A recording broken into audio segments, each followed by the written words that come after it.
Nigeria must go, Nigeria must go. The rhetorics we are hearing from the Ghanaian people recently. It is a new development.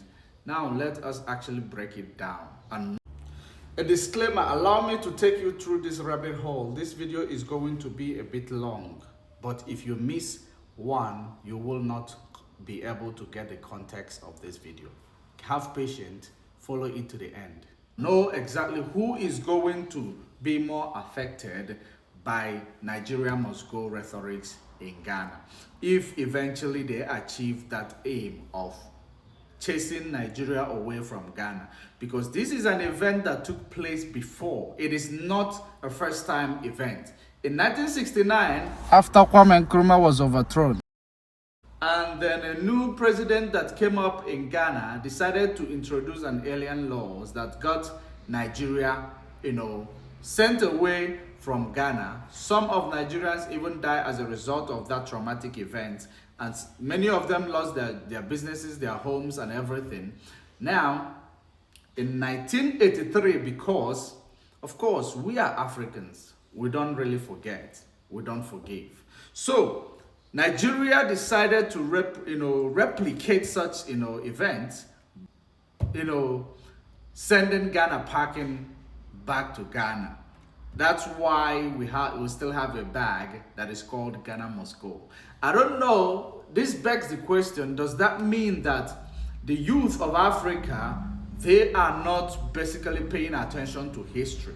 Because you, as an African person, calling another Africa to leave your country, whilst there is a clamor for African unity, this is exactly what is basically, confuse me as an individual. Because people are clamoring for African unity, whilst the African children are clamoring for people to leave their countries. Just like South Africa is doing, Ghana has joined, followed suit to replicate that thing we have seen in South Africa. So, what is the difference between the Ghana and South African clamor? South Africa is clamoring for foreigners to leave because they are undocumented, they are illegal in their country. Ghana is clamoring for Nigeria to leave because they are taking over businesses, or they fear that some people from Nigeria is trying to build a community in Ghana. So it becomes their problem. But they keep on changing the reason why they want Nigeria to leave Ghana. And recently, the latest one is that Nigerians are in their market and doing retailing, and then that the average Ghana does not have opportunity to do the same. This is what I call being scared of competition, and it does not make sense, because if you have a capital to go into a business, there is no way you are going to tell us that because there are other people who are already in the business, that will prevent you from going into the business. That means you do not have the spirit of competition. And for you to survive as an African, in any country that you find yourself, you should be able to have the spirit to compete with, existential, oppositions. Now, one thing is also, if you do not have a spirit of competition, you can never do business. So that is exactly, you believe that your comfort zone is to remove people who are already in that business before you will introduce yourself into that business. It doesn't work like that. And secondly, Ghanaian population is barely 14% of Nigeria population.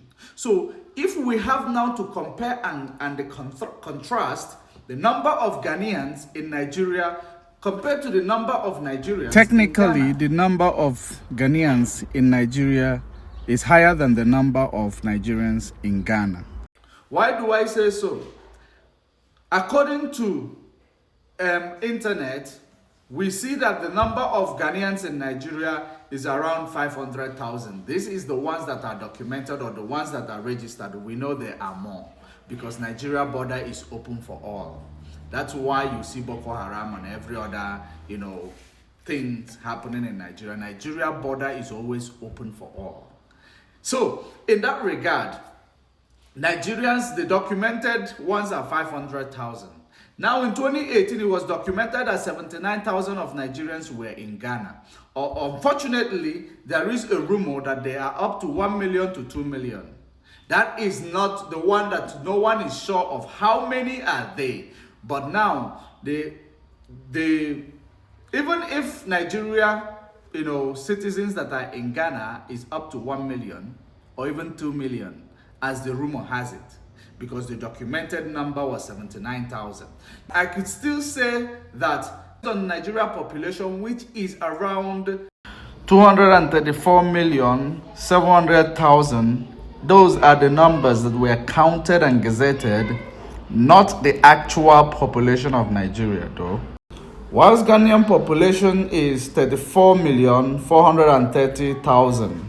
Therefore, Ghana population make up only 14% of Nigeria population in general.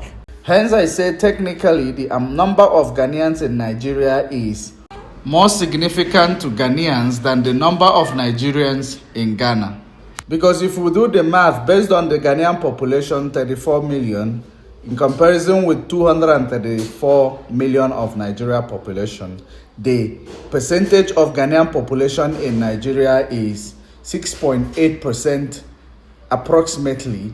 Then the percentage of Nigeria in Ghana, if we are to give them 1 million or 2, is approximately 0.02% for 1 million or 0.04% for 2 million. Ghanaian population in comparison with Nigeria is 14% of Nigeria population. That's what Ghana have as a total population. Now, when Ghana have a small number of population, that means they are going to mostly be scared of competition because they do not have consumers of their product. So why population matters in a nation is that you will have workforce, you will have consumers that will consume your product. So if businesses are there all over the place, no one need to worry because there is enough consumers. And that is what some of Africans who are intelligent are making use of when they arrive in a populous country like Nigeria. They make use of those numbers because every business you establish, one way or the other, you will find your client base, because there is always consumer that will want to consume your product based on the number of the population. Ghanaian population, they are very little. So for them to start chasing Nigeria away from their economy, it is absurd, it is ridiculous, and it is also trying to repeat the history that never worked for them. They did it and Nigeria reciprocate. And eventually it ruined both sides. But those revenge is always worse, right? So the Ghanaians calling for Nigeria to go is ridiculous. I don't know where it is coming from. We are all brothers. I am a Biafra calling to secede from Nigeria. Do you know why? Because I am buying that behavior of Abraham. During the time Headers Farmer clash, I think Genesis 7, Abraham called his brother Lot, take the land so that we go our separate ways instead of us fighting with each other, so that we will still be brothers. So that is the reason why we are calling for Biafra restoration. It does not mean that we hate Nigeria. The only reason why we are actually seeing all those tribal problems is because Nigeria was not meant to be together. We have different types of leadership settings, and then they amalgamated us in order to exploit this, the system. So we are supposed to be allies with each other, in the absence of this amalgamation. But because of the amalgamation, we were forced into. So we are not able to collaborate or coexist with each other without introducing. So we have called first for restructuring so that we will still be one Nigeria, but every region will take care of their resources, pay tax to the central government, for you to see that we are not dividing or divisive over Africa, or in terms of African relationship, we're not divisive. We are looking for a solution that will help us thrive. And does not mean that if we get Biafra, we're going to expel the Yorubas or Hausas or Fulanis. we are going to coexist with them. That is the behavior of an Igbo man. Igbo man understands the importance of numbers because we are entrepreneurial in nature. So every entrepreneur need number of consumers in order to excel in their entrepreneurship. So in that regard, when people think that Biafra restoration is about the vision of the country, no, it is not about the vision of the country. It is about managing ourselves in order to mitigate the political interferences or neo-colonial interferences. So that's what we're trying to mitigate, because as long as we are still under the structure built by neo-colonialists, we are still going to be controlled, through the system. That's why we want to get away from the system. That's what we are trying to do. We're not trying to separate from our brothers, Yorubas, Hausas, or any other tribe in Nigeria. We are just trying to actually create our territorial integrity, but does not negate the fact that we are still brothers, because we want to try it separately, because we were not given opportunity, of course, to try to better Nigeria, because of course we are not given opportunity to be a leader in Nigeria. So we have been rejected. We have been rejected by the Nigeria system. So we cannot reject ourselves. We decided to create our own territorial integrity in order to determine our future. Of course, we are going to welcome everybody, even though when Biafra comes, we are not, going to chase anyone away. So back to the topic, the amount of Nigeria in Ghana is basically, smaller than the amount of Ghanaian in Nigeria in comparison to the numbers of their population. So if Nigeria in Ghana is made up of 0.02% of Nigeria population, whilst Ghana in Nigeria is made up of 6.8% of Ghanaian population. So you will see by margin, Ghanaians are more in Nigeria, because even if you make 1 million Nigerians lose their job in Ghana, it will not really affect Nigeria economy much. But if you make 500 Ghanaians lose their job in Nigeria or their businesses, it is going to have a lot of impact on Ghanaian economy because of their numbers. So these are the things that we do not actually, account for before we begin to make our selfish decision. Most of these decisions are political, but we don't see who is bankrolling those movements. We don't understand how it is articulated, but we know that someone is driving force. Just like we see what is happening in South Africa. South Africa started pushing away black Africans, telling the world that they are the problem of South Africa because they are selling drugs, they are committing crime, they are doing all sorts of evil crime. But now look at what is going on in South Africa. A police commissioner actually is exposing the drug cartels that is linked to the government, links to the big people in the office. They are exposing them. So those scenarios whereby you find some television going around showing some of Africans or Nigerians who are allegedly selling drugs, you find out that it is a smoke screen, because there are the real people who are the dealers in these businesses that they are accusing black foreigners for. Because of course, Africans don't have capacity to be, to mess up a country in the way that the real people who mess up the country have the capacity, but we always see each other as the problem instead of seeing the system as the problem. And that is what is going to bring about our demise. In South Africa, if you remove African, money from the South African government, they are going to also feel the impact. They are going to feel the heat.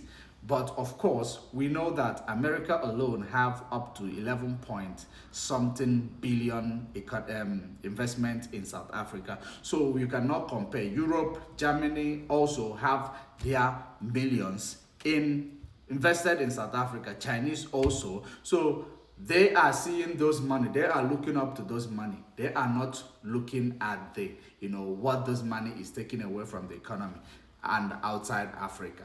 They are seeing those small millions that Africans are investing as nothing because they don't understand the importance of number again. So economically, if you drive all Africa away from South Africa, of course, eventually there will be a monopoly of white people controlling all the economy. You will get your job, but what will be your faith? Because of you do not have the capacity. You are scared of competition. You cannot compete with the white people. You cannot compete with Chinese because you couldn't compete with your fellow African.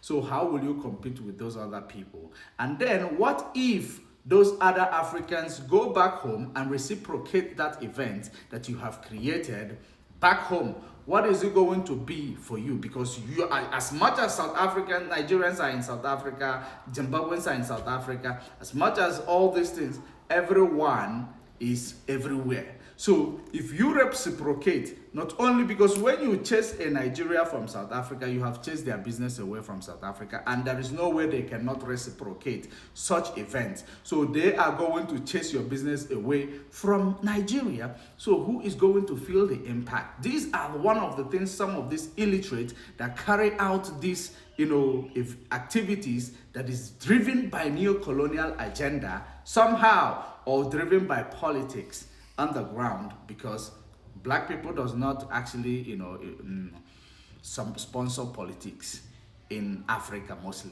it is Europeans that sponsor politics, and you find out that all these movements against black people are well driven or well orchestrated by those who sponsor politicians, those who sponsor political parties. And we know that they are not sponsored by black people. They are sponsored by mostly of people of European descent, because they have more to benefit when they put the political party in their pocket and use them to carry out any agenda that they want. That's how it works. So in this regard, my brothers and sisters in Ghana, without any iota of disrespect to you guys, I understand that you are disgruntled, but try to find a way to solve this problem of your disgruntledness. Nigeria is not your problem. In South Africa, Zimbabwe is not your problem. Malawi is not your problem. Nigeria is not your problem. Crime is crime, and crime is committed around the world. But you should understand that the European, crime scene, you always find the fingerprint of a black man in European crime scene, because that is how the system is being built to be. So in my opinion, let us leave all this issue of our African being the problem. If we introduce African free trade, you chase my people away from your country, of course that free trade is going to be destroyed, because that's exactly what these things are driving towards. But we don't know who is the driver of all this movement that is anti-Africa in most African countries. But the thing is that if you are intelligent and educated and well informed, you should actually put your eyes into the water. You will see, if they are open enough to withstand the pressure of the water. If they are not open enough to withstand the pressure of the water, you will never see anything, because you will be like, a blind person swimming in the ocean that is of different species. This is where I'm going to leave it for, because of time. I am going to probably make part 2 of this because of time. But bear in mind, we are not each other's enemy. We might have our loopholes and our shortcomings, but we are not each other's enemy. We are going to be each other's strength if we believe in each other.